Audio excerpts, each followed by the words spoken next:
So we wanted to do a quick summary of how to do your graph for this week's lab, since it was a little bit confusing and you guys don't have access to the full class data yet because D2L has been down. So I have here an example of one person's data, which you should all have because you have your own data, and that's all you need for this week's homework. You'll need the class data for your lab report, but for this week's homework, one data set is all you need. So I set it up like this with walking and running on separate rows and columns for my down the hall, third floor, second floor, first floor. You get the idea. So this week, graphing is pretty simple.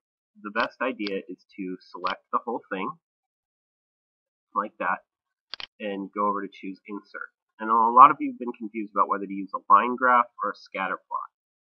The main difference is for a line graph, you want to choose a line graph if you have categories across your x-axis, which would be here. So these are different categories, they're not values. So we want to use a line graph for that. With a scatter plot is more appropriate if you have values across your x-axis, time or height or something like that. So for this week we want to use a line graph, and if you just click on it and pick this one, you should get something pretty close to what you want. So that's pretty good. There's a couple of things missing on this. First of all, there's no axes labels, and it's very important that you get the axes labels. So let's go over to Layout, and you can select Axes Titles right here.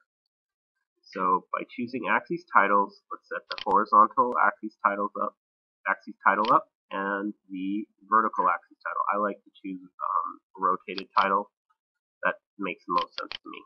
So you can double click on them, and then you can type in there. So I'm just going to call this exercise type.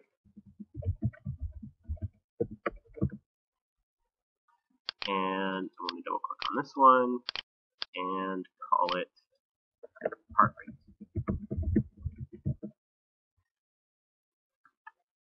Also, this axis here is a little bit funky. There's no reason to have a heart rate graph go all the way down to 0.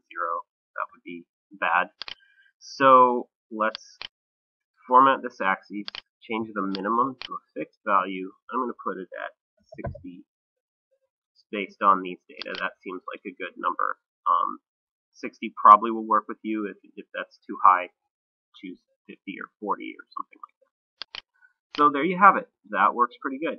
I can now copy this into a Word file and be ready to finish the rest of my homework.